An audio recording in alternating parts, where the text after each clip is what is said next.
Hi, I'm Don McLean, and I'd like to ask you to take the next few minutes to find out about a local charity, the Beacon Centre for the Blind, and to discover how you can play a part in its vision for the future.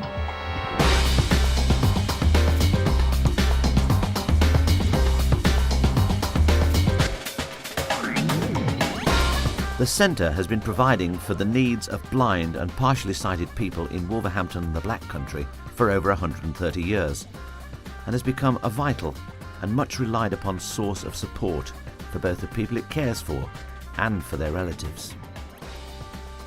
The centre offers a wide range of facilities for blind and partially sighted people in Dudley, Wolverhampton, Sandwell and Staffordshire, and has continued to maintain and expand its services.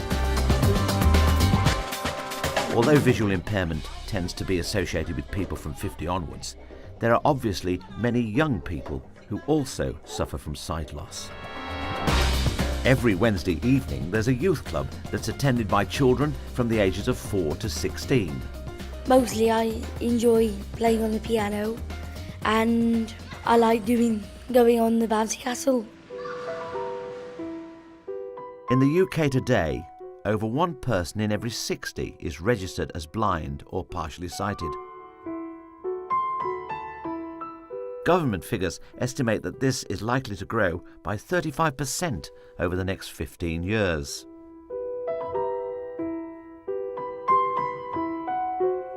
Visual impairment covers a whole spectrum of disability, from total blindness to conditions such as tunnel vision. Much sight loss is closely linked with the ageing process and will increase as more people live longer, but it can afflict people at any age. In all cases, sight loss is life-changing and requires radical adjustment both for the individual affected and often for their family.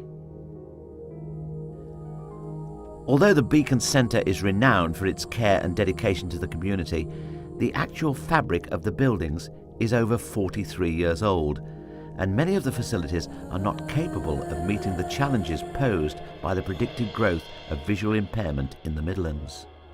The Beacon Centre for the Blind needs to change for a number of reasons. Firstly, Beacon House, our residential home, was built in 1976, and it doesn't meet current national minimum care standards. We've only got 6 bedrooms out of 50 which have got ensuite facilities. Some of the rooms are too small, and it's a long walk for our residents to and from the communal lounges and restaurant. We work in 8 different departments in buildings that are originally meant to be workshops. These buildings are freezing cold in the winter and they're boiling hot in the summer. Maintenance costs are rising annually, and our heating costs, with the recent increases in utility prices, have actually trebled. The buildings are spread over a 7-acre site, they're very unpleasant to work in, and they're difficult for our clients to access. We have a vision. The vision is not just to rebuild the Beacon Centre for the Blind, but to make it better.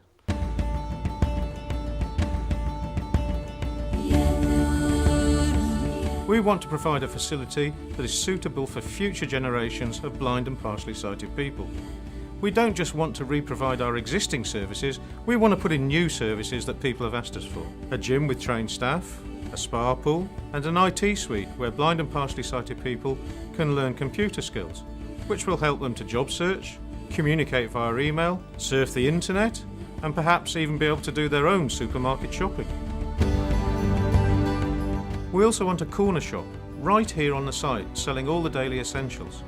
It can be difficult if you're blind or partially sighted to just pop down to the local shop. The accommodation will be in the form of 2-bedroom flats. Here people could live independently, or they could access care according to their needs, up to the equivalent of full residential care.